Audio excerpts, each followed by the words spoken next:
आज संविधान बचाओ की रैली में हमारे नेता आ रहे हैं, तो इस संविधान की रक्षा करना हमारा नैतिक धर्म और दायित्व है। मैंने उनसे निवेदन किया 3 बार 4 बार, उन्होंने मेरा फोन नहीं उठाया 5-7 बार।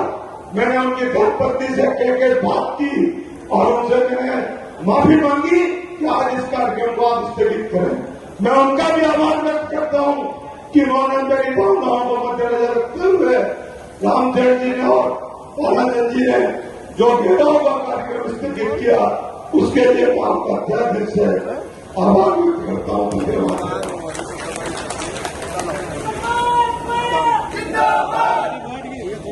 आज बाबा भीमराव अम्बेडकर साहब ने जो भारत का संविधान बनाया और जो पूरे देश में जो हालात है, हमारे नेता राहुल गांधी जी ने संविधान बचाओ की जो मुहिम पूरी भारत में छेड़ी है, अगर संविधान खत्म होगा तो ये जो आज स्वतंत्रता का अधिकार है आम नागरिक का, वो खत्म होगा, हमारा देश बर्बाद हो जाएगा।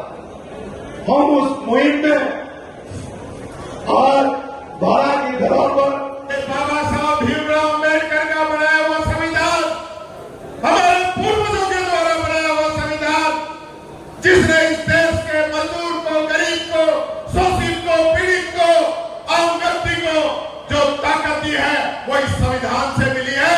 मैं कहना चाहूंगा ये भारतीय जनता पार्टी के लोग चाहे जितनी ताकत लगा ले, हम लोग डरने वाले नहीं है, हम लोग डरने वाले नहीं है।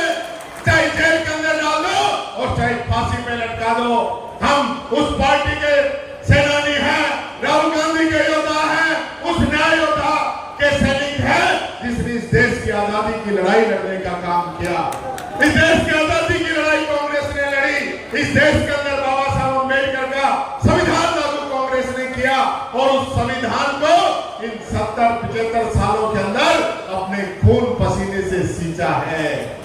ये वो संविधान है और ये लोग आज किस प्रकार की हरकतें कर रहे हैं, किस प्रकार की हरकतें इनकी है। पंचायती राज के चुनाव संविधान के अंदर लिखा है कि 5 साल के अंदर होने चाहिए। नगर पालिका और नगर निगम के चुनाव 5 साल के अंदर होने चाहिए। क्या करा रहे हैं चुनाव? नहीं करा रहे। उपचुनाव 6 महीने के अंदर अंदर होने चाहिए। मुख्यमंत्री जी के जिले के अंदर, भरतपुर के अंदर 1.5 साल से उपचुनाव जिला प्रमुख का नहीं करा पा रहे हैं। ये संविधान को मानने वाले लोग हैं।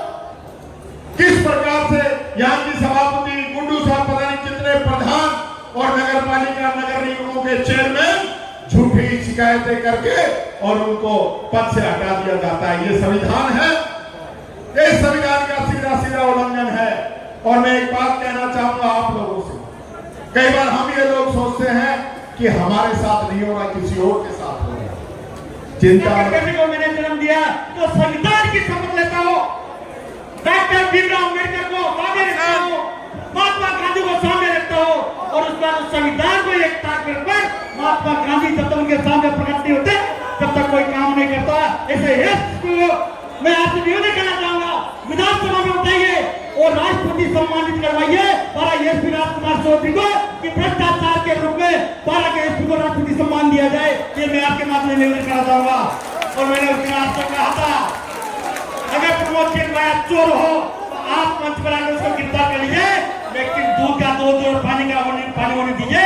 आपकी ताकत इतनी नहीं है कि कांग्रेस के निर्दोष लोगों को आप पकड़ सको। मैं आप ज्यादा वक्त नहीं लूंगा, वक्त बहुत ज्यादा है, इसलिए मेरी वाणी को विराम देता हूँ। लेकिन आज जिस सैलाब से, जिस ताकत से, जिस जुनून से आपने 12 की धरती पर एक सैलाब आके किया, प्रमोद चिन्मया और कांग्रेस आपके लिए लड़ेंगे। जय हिंद, जय भारत। धन्यवाद। मैंने कोटा में स्पीच सुना था, मेरे ख्याल से मेरे जीवन में सबसे अच्छा स्पीच सुना, उसकी मैं तारीफ करता हूँ।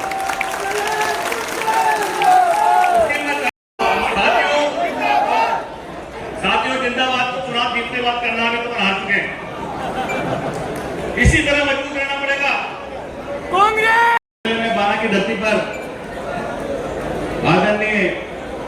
डोडासा साहब और टीकाराम जूली साहब का तहे दिल से हृदय स्वागत करता हूँ कि आपने प्रदान करके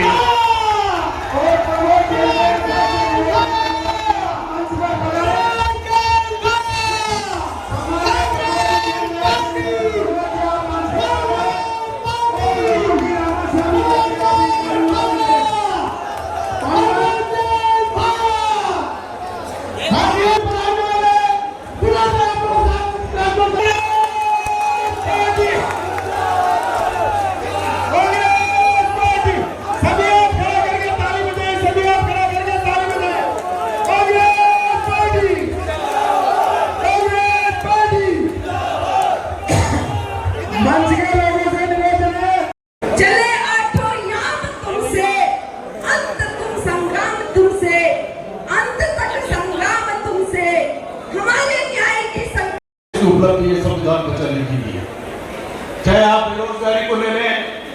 आज के समय में बेरोजगारी संविधान के साथ में छेड़छाड़ी करके पैदा कर रहे हैं। अनुसूचित जाति जनजाति ओबीसी और अल्पसंख्यक वर्ग का जो आरक्षित कोटा था, उस कोटा को दबाने के लिए, उस कोटे को रिजर्वेशन को खत्म करने के लिए सब आप रेल उद्योग को ले लें, चाहे आप इसको ऑयल इंडस्ट्रीज को ले लें। और ताजा मामला एयरपोर्ट का आपने देखा होगा, एयरपोर्ट का प्राइवेट लाइसेंस भी आपके सामने है, किस तरीके से इन्होंने प्राइवेट लाइसेंस करके और इन अधिकारों का शोषण किया है।